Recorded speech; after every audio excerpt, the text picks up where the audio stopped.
Bonjour à tous. Aujourd'hui, je vais vous donner quelques raisons d'aller voir l'insulte de Ziad Doueri. Alors, en ce qui me concerne, je dois vous avouer que les insultes ne me font aucun effet, car la bave du crapaud n'atteint pas la blanche colombe.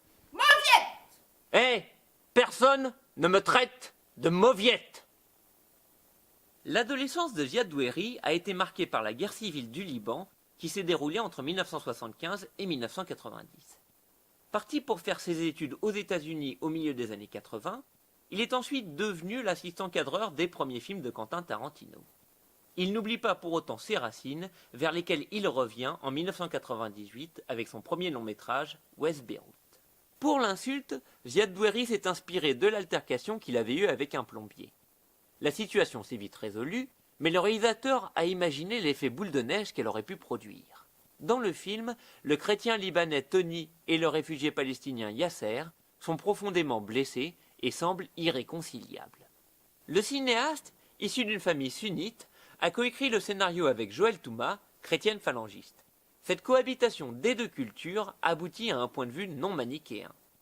On compatit et on prend parti tour à tour pour Tony et Yasser, et on s'inquiète de l'issue juridique de leur conflit. Bien rythmé, le récit est riche en retournements de situation et en révélations. En prenant modèle sur les films de procès américains, Doueri élargit le duel intime à un tableau de la société libanaise. Pour poser un cadre juridique crédible, il a pu compter sur l'assistance d'une ancienne avocate de premier choix, sa mère.